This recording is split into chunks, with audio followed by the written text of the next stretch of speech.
जोरीज्यू, माननीय सांसद अंजना निशंकज्यू,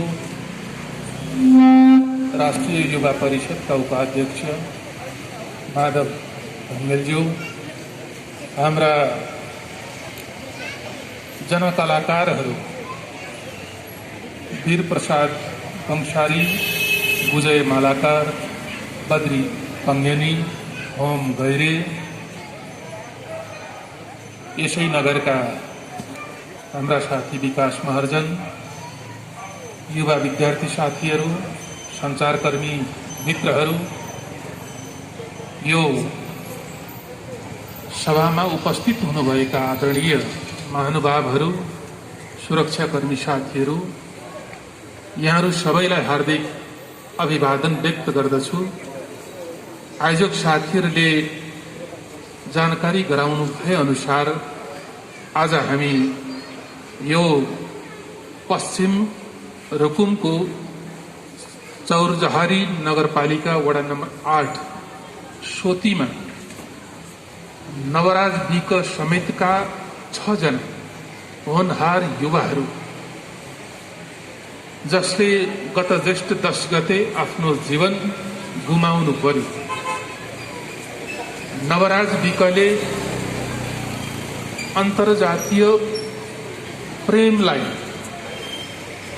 विवाहमा परिणत गर्ने उनको दिली आकांक्षा, त्यो प्रयत्न गरेकै कारण उनको त्यो सपना भेरीमा बग्न पुग्यो, बगाइयो। उनको त्यो सपनालाई साकार तुल्याउनका निम्ति साथ दिने गणेश बुढा मगर समेतका युवा साथीहरू, उनका दौतरीहरूले समेत भेरीमै आफ्नो जीवन गुमाउनु पर्यो। यो नरसंहार, यो अकल्पनीय नृशंस यो हत्याको जतिसुकै निन्दा गरे पनि, जतिसुकै भत्सर्ना गरे पनि कमै हुन्छ। आज देशैभरि विदेशमा समेत यो घटनाले चर्चा पाएको छ। यो दुर्दान्त घटनाले नेपाली समाजलाई लज्जित बनाएको छ। तपाई हामी अहिले संघीय लोकतान्त्रिक गणतन्त्रात्मक राज्य व्यवस्थामा छौं। यो राज्य व्यवस्था ल्याउनका निम्ति योगदान पुर्याउने हर कुनै नागरिकले, युवाले, विद्यार्थीले, सबैले फेरि एकपटक आफैपट्टि फर्केर आत्मसमीक्षा गर्नुपर्ने ठाउँमा तपाई हामी आइपुगेका छौं। त्यो घटनाको न्यायिक छानबिन होस्,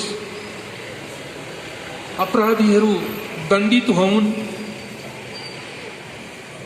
पीडितले क्षतिपूर्ति पाउन्, साँचो अर्थमा वास्तविक न्यायको अनुभूति जनताले गर्न पाउन् भन्ने उद्देश्यले आज विद्यार्थी साथीहरूले यो कार्यक्रमको आयोजना गर्नुभएको छ। कहिले साहित्यिक कार्यक्रमको माध्यमबाट, कहिले सांगीतिक कार्यक्रमको माध्यमबाट, कहिले अरू रचनात्मक कार्यक्रमहरूको माध्यमबाट यो घटनालाई उजागर गर्ने, न्याय प्राप्त हुने परिस्थितिको सुनिश्चितता गर्ने र सबैलाई यसका निम्ति जागृत हुनका निम्ति प्रेरित गर्ने मनसायले यस प्रकृतिका कार्यक्रमहरू दिनदिनै भइरहेका छन्। विशेष गरी अघि साथीहरूले पनि चर्चा गर्नुभयो। तपाई हामीलाई के लाग्यो भनेदेखि राज्य व्यवस्था परिवर्तन भएपछि सबै भइहाल्छ कि भन्ने हामीले लाग्यो। अझै कतिपय सन्दर्भमा ठाउँ-ठाउँमा बोलेको भनेको सुनिन्छ कि अब अधिकार प्राप्तिको आन्दोलन सकियो, अब समृद्धिको कुरा हो भन्ने पनि सुनिन्छ। यसमा हामी सबैले स्पष्ट हुनुपर्ने विषय के छ भनेदेखि यो त फगत राज्य व्यवस्थाको परिवर्तन हो। संघीय लोकतान्त्रिक गणतन्त्रात्मक राज्य व्यवस्थामा आइपुग्नका निम्ति धेरै ठूला ठूला आन्दोलनहरू भएका छन्। धेरै जनताले रगत पसिना बगाएका छन्, शहादत प्राप्त गरेका छन्। त्यसमध्येका नवराज विक जस्ता धेरै युवाहरूले आफ्नो जीवनको आहुति बलिदान दिएका छन् र मात्रै हामी यो व्यवस्था ल्याउन सफल भएका हौं। यो परिवर्तनलाई फेरि हामीले केही पनि होइन भन्ने ठान्यौं भनेदेखि, यसलाई हामीले हल्का फुल्का ढंगले लियौं भनेदेखि त्यो गलत हुनेछ। यसमा हामीले सचेत हुनुपर्छ। यो धेरै ठूलो परिवर्तन हो र यो परिवर्तनले ल्याएका उपलब्धिहरू धेरै महत्त्वका छन्। यही उपलब्धिको कारणले आज देशैभरि यो जागरणका अभियान चलेका छन्। नवराज विक समेतका 6 जना युवाहरूको त्यो विवत्स हत्यापछि नेपाली समाज जुरुक्क उठेको छ। सरकारले उच्च स्तरीय न्यायिक छानबिन बनाएको छ। संयुक्त राजनीतिक दलित संघर्षहरू बनेको छ। संसदबाट हामीले विषय वस्तुहरूलाई बुलन्दीका साथ अगाडि सारेका छौं। सडकबाट विषय वस्तुहरू अगाडि सारेको छ। सरकारका तर्फबाट स्वयं सम्माननीय प्रधानमन्त्री केपी शर्मा ओलीले गत ज्येष्ठ 21 गते जातीय भेदभाव तथा छुवाछुत उन्मूलन राष्ट्रिय दिवसको अवसरमा यो विषयको गम्भीरता र संवेदनशीलतालाई आत्मसात गरेर सार्वजनिक रूपमा प्रस्तुत हुनुभएको छ।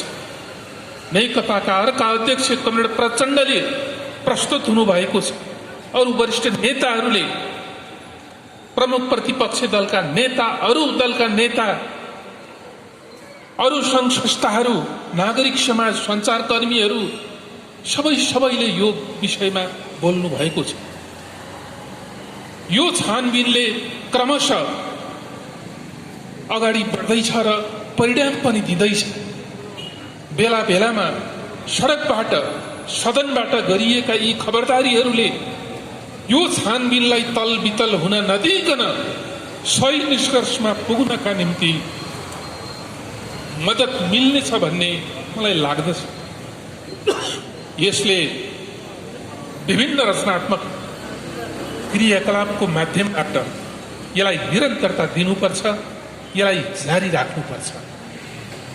यो सार्वभौम संसदले नेपाली जनताको प्रतिनिधिहरूको संसदले माननीय देवेन्द्र पौडेलको संयोजकत्वमा 9 सदस्यीय विशेष संसदीय समिति गठन गरेको छ। यो घटनाको छानबिनका निम्ति संसदले विशेष समिति बनाएर कामलाई अगाडि बढाएको छ। अहिले देवेन्द्र पौडेल संयोजक रहनु भएको त्यो संसदीय समिति अहिले घटनास्थलमा पुगिसकेको छ। यहाँहरूले विभिन्न सञ्चार माध्यमबाट यहाँहरूले जानकारी पाइ नै सक्नु भएको छ। 34 जना आरोपीहरू अर्थात् त्यो हत्या अभियोगमा संलग्न भएकाहरू मध्ये 5 जना फरार छन्, अरू सबै गिरफ्तार भएका छन्। हिजो मात्रै अबेर गरी मुद्दा दर्ता भएको छ। अब सुनवाईको प्रक्रिया अगाडि बढ्नेवाला छ। मैले यहाँ तपाईहरू सबैलाई साक्षी राखेर भन्न चाहन्छु, यो छानबिनले एउटा सही निष्कर्षमा पुग्न सक्नु पर्दछ। प्रभावित हुने कुरै भएन। अपराधीहरू जोसुकै हुन्, जुनसुकै दलसँग सम्बद्ध हुन्, जुनसुकै पक्षमा उनीहरूको संलग्नता रहेको होस्, जुनसुकै वर्ग समुदायको हुन्, त्यसको कुनै मतलब छैन। अपराधी भनेको अपराधी नै हुन्छ, त्यसको कुनै जात हुँदैन, त्यसको कुनै पार्टी हुँदैन, त्यसको कुनै क्षेत्र पनि हुँदैन, त्यो अपराधी नै हुन्छ। ती अपराधीहरू कानुनको दायरामा ल्याएर उनीहरूलाई दण्डित गरिनु पर्दछ। यसमा सरकारका तर्फबाट, गृहमन्त्रीका तर्फबाट हामीले जानकारी पाए अनुसार यो छानबिनलाई कडाइका साथ अगाडि बढाइएको छ। दूधको दूध, पानीको पानी बनाएर सार्वजनिक गरिन्छ भन्ने नै छ। विगतमा यस खालका छानबिन समितिहरू शंकाको घेरामा परेको हुनाले अहिले पनि त्यो संशय, अहिले पनि त्यो शंका जीवितै छ। तर म अपेक्षा गर्दछु यो छानबिन समितिले सत्य पत्ता लगाई छाड्नेछ। प्रारम्भिक रिपोर्ट सार्वजनिक भए मुताबिक मूल कारण भनेको जातीय भेदभाव र छुवाछुत नै हो भन्ने कुरा देखिएको छ। तपाईँ हामी कल्पना गरौं, 18-19 जना भर्खरका किशोर युवाहरू जो कुनै गलत मनसायले होइन, धेरै वर्षदेखि अन्तर्जातीय प्रेम थियो, प्रेममा रहेका ती युवा युवती उनीहरूले त्यो प्रेमलाई विवाहमा परिणत गर्नका निम्ति आग्रह गर्न गएकाहरूमाथि सयौं जनाले चारैतिरबाट घेरेर सबै खालका हात हतियारहरू प्रयोग गरेर, ढुङ्गा मुढा गरेर तिनलाई मारेर भेरीमा बगाइएको छ। 12 जना उम्कन सफल भए, उनीहरू उपचाररत छन्। यो त सार्वजनिक भएकै विषय हो। यसले हाम्रो नेपाली समाजलाई, तपाईँ हामीलाई यसले लज्जित बनाएको छ। यो दलित मुद्दा, दलित सवाल मात्रै होइन, यो त नेपाली समाजको सवाल हो। सिङ्गो नेपाली समाज अब पनि यो सामन्ती उत्पीडन, यो जातीय भेदभाव र छुवाछुत जन्य विभेद, यो अपराध कर्म, यस खालको कलङ्कलाई लिएर कलङ्कित भएर नेपाली मात्रको शिर कसरी ठाडो हुन सक्छ? अब यो सकिँदैन। त्यसैले यो परिवर्तन धेरै महत्त्वको छ। यो व्यवस्था परिवर्तन हो। यो व्यवस्था परिवर्तनले अब सेवा पुर्याउने आर्थिक परिवर्तनलाई हो। त्यो मुद्दा पनि हाम्रो हो, नेपाल कम्युनिस्ट पार्टीको, नेपाली जनताको। त्यसैले समृद्धिको आकांक्षा, राष्ट्रिय रूपमा यो आकांक्षालाई सरकारले अगाडि सारेको, त्यतिले मात्रै पनि पुग्दैन। सामाजिक रूपान्तरणको, परिवर्तनको त्यो मुद्दा नेपाली जनताको, हाम्रो हो। नेपाली समाज विविधताले युक्त छ। जातिका हिसाबले, भाषाका हिसाबले, क्षेत्रका हिसाबले, लैङ्गिक हिसाबले अनेकौं खालका हाम्रा विविधताहरू छन्। यो विविधताले युक्त भएको नेपाली समाजको सद्भावलाई कायम राख्दै, यो एकतालाई अझै मजबुत बनाउँदै हामीले यो समाजमा रहेका विभेदहरू, समानताहरू, उत्पीडनहरू, यसलाई हामीले निर्मूलन गर्नु छ। त्यो विषय पनि हाम्रो विषय हो, हाम्रो मुद्दा हो। त्यतिले मात्रै पनि पुग्दैन। हामीले सांस्कृतिक रूपान्तरणको, परिवर्तनको मुद्दा पनि हाम्रो मुद्दा हो, जनताको मुद्दा हो।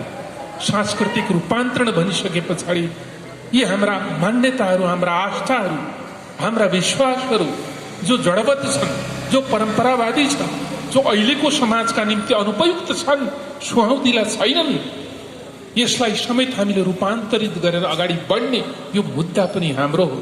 त्यसैले म सबै आदरणीय साथीहरूलाई आग्रह गर्दछु, हाम्रो लडाईँ सकिएको छैन। यो परिवर्तनको लडाईँले एउटा चरण मात्रै पार गरेको, त्यो चरण भनेको व्यवस्था परिवर्तन भएको छ।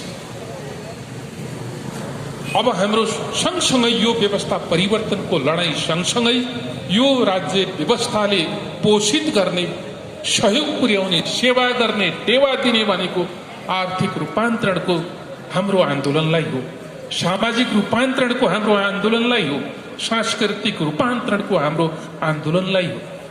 त्यसैले बहुतै सूझबुझका साथ, धैर्यताका साथ, संयमताका साथ नेपाली समाज, विशेषतः युवा पंक्तिले व्यवस्था परिवर्तन भएपछि सबै भयो भन्ने होइन, हामीले अगाडि सारेका परिवर्तनका अरू मुद्दाहरूलाई समेत सेवा पुर्याउने हिसाबले निरन्तर अगाडि बढ्नुपर्ने अहिलेको आवश्यकता छ।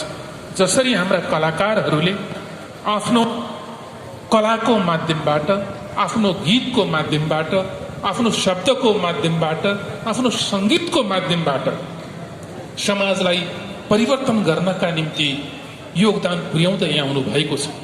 अहिले मैले निहालिरहेको छु, हाम्रा साहित्यकारहरूले साहित्य लेखिरहनु भएको छ, अनुसन्धाताहरूले अनुसन्धानको क्रममा लाग्नु भएको छ, पत्रकारहरूले यो विषयलाई ज्यादै महत्त्व दिएर उठाउनु भएको छ, हाम्रा कलाकारहरूले गीतको माध्यमबाट यो विषयलाई उठाउनु भएको छ। 35-36 तिर अघि हाम्रो पुराना कलाकार साथीहरूले यहाँ हामीलाई गीत सुनाउनु भयो। त्यति बेला मानिस छुत अछुत हुन्छ म भन्दै भन्दिन, जाति र पाति छुट्याउने रीतलाई म मान्दै मान्दिन भन्ने मन्जुलहरू, शम्भु राईहरू, सुनकामी साइला दाई हामी कहिल्यै होइनौ अछुत, गरिब मारा सामन्त यिनी पो हुन् खासमा अछुत भन्ने प्रचण्ड बुढाथोकीहरू, यो सांस्कृतिक कर्मीहरूले यो परिवर्तनको तहसम्म ल्याइ पुर्याउनका निम्ति धेरै ठुलो योगदान पुर्याउनु भयो। त्यस यताका हाम्रा युवा साथीहरू, कलाकार साथीहरू, साङ्गीतिक क्षेत्रका साथीहरू धेरै हुनुहुन्छ। यो बीचमा अलि सुस्ताएको जस्तो त्यो खालको परिस्थिति थियो। अहिले यो घटनाले फेरि सांस्कृतिक कर्मीहरू फेरि उठ्नु भएको छ, फेरि जुरुमुराउनु भएको छ। त्यसैले मेरो आग्रह छ, हाम्रा साहित्यकारहरू, संस्कृति कर्मीहरू जो जनताको पक्षमा निरन्तर लेख्दै आउनुभयो, गाउँदै आउनुभयो, साँचो अर्थका परिवर्तनका सम्भाग तपाईँ जनकलाकारहरू नै हो। तपाईहरू सबैप्रति मेरो सम्मान छ। विशेषतः हाम्रा युवाहरू, हाम्रा विद्यार्थीहरू, दलित समुदायका युवाहरू, दलित समुदायका जनताहरू जो आफै पीडित छ, जो आफै उत्पीडनमा छ, जो आफै दमित छ, उसले न्यायका निम्ति, अधिकारका निम्ति आवाज उठाउने कुरा त छँदैछ। त्यो आवाज त सुसुप्त हुनेवाला, त्यो त छँदै छैन, त्यो त उठि नै रहनेवाला छ। अझै बलवती भएर, अझै एकताबद्ध भएर यो आवाज उठि नै रहनुपर्छ। त्यो आवाजको साथमा न्यायको पक्षमा, समताको पक्षमा, परिवर्तनको पक्षमा, अधिकारको पक्षमा रहेका हाम्रा कलाकारहरू, राजनीतिक कर्मीहरू, जनप्रतिनिधिहरू, सञ्चारकर्मीहरू सबैले ऐक्यबद्धता जाहेर गरेर जसरी पश्चिम रुकुमको चौरजहारी 8 सोतीमा घटेको यो नरसंहार छ, यो नरसंहारका विरुद्धमा जसरी नेपाली जनमत बनेको छ, यो ज्यादै महत्त्वको छ।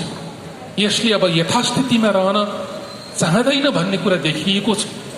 यो हिंसा, हत्या, त्यो पनि जातीय कारणले यो अब सह्य छैन भन्ने संकेत यसले दिइ नै सकेको छ। कसैको दबावको त कुरा नै भएन। यो आवाज रोकिनु हुँदैन, निरन्तर खबरदारी गरि नै रहनुपर्छ।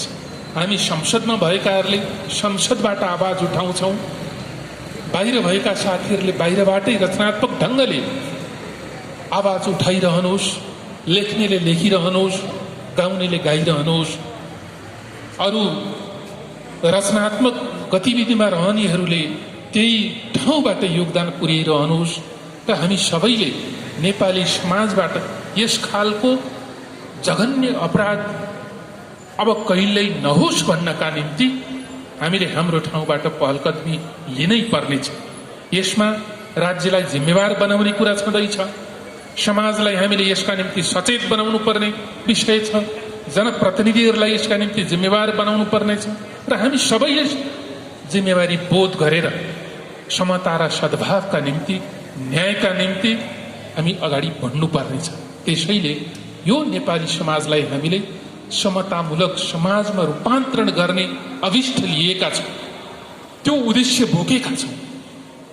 यो उद्देश्यबाट हामी पछाडि हटेका छैनौँ, किञ्चित यसबाट हामी पछाडि फर्किनेवाला छैनौँ। निरन्तर हामीले नेपाली समाजलाई सद्भावयुक्त र समतामूलक बनाउने, देशलाई समृद्ध बनाउने, नेपाली जनतालाई उन्मुक्तिको श्वास फेर्ने परिस्थिति सृजना गर्ने यो अभियान हाम्रो जारी छ। राज्य व्यवस्था परिवर्तन भएपछि हाम्रो अभियान सकियो भन्ने अर्थमा हामी पुगेका छैनौँ, हामी पुग्नु हुँदैन। प्रतिगामीहरू, प्रतिक्रान्तिकारीहरू अनेकन ढङ्गले सलबलाइरहेका छन्। त्यसैले जनता एकताबद्ध हुँदाखेरि मात्रै हामीले यस खालका घटनाहरूबाट शिक्षा लिएर न्याय प्राप्त गर्न सक्दछौँ। देशको सार्वभौम सत्तालाई हामीले अक्षुण्ण राख्न सक्दछौँ। यो एकताले मात्रै नेपाली मात्रको शिर ठाडो हुन सक्दछ। यो विश्वासका साथ हामी सबै मिलेर एकताबद्ध भएर हामीले हाम्रो समाजलाई समतामूलक बनाउन, सद्भावयुक्त बनाउनका निम्ति अगाडि बढौँ भन्ने मेरो आग्रह छ। आज साथीहरूले, युवा विद्यार्थीहरूले जुन महत्त्वको यो कार्यक्रमको आयोजना गर्नुभयो, आयोजक साथीहरूलाई धेरै धेरै धन्यवाद छ। संयुक्त राजनैतिक दलित सङ्घर्ष समितिले देशैभरि विभिन्न कार्यक्रमको आयोजना गरेको छ। केन्द्रमा यो दलित मुक्ति सङ्गठनका सहसंयोजक बोम विश्वकर्माको संयोजकत्वमा यो सङ्घर्ष समिति छ, संयुक्त रूपमा छ। भोलि पनि देशैभरि कार्यक्रमहरू छ। भोलि 7 प्रदेशमा यो संयुक्त राजनैतिक दलित सङ्घर्ष समितिका साथीहरूले मुख्यमन्त्रीको माध्यमबाट नेपाल सरकारलाई उहाँहरूले ध्यानाकर्षण गराउने, ज्ञापन पत्र दिने कार्यक्रम राख्नु भएको छ, त्यो जानकारी गराउनु भएको छ। यसै गरी व्यवस्थित ढङ्गले सजगताका साथ खबरदारी गरिरहनुहोस्। हामीले यो घटनाको न्यायिक छानबिनलाई अन्तिम टुङ्गोमा पुर्याएर हामीले अपराधीहरूलाई दण्डित गर्नका निम्ति सफल हुनेछौँ। पीडितलाई क्षतिपूर्ति सहित सुरक्षाको प्रबन्ध उपलब्ध गराउने परिस्थिति हामीले निर्माण गर्नेछौँ। सँगसँगै देवदह नगरपालिका वडा नम्बर 11 जुन मेरो आफ्नै निर्वाचन क्षेत्र हो, अङ्गिरा पासी जो 13 वर्षकी बालिका थिए,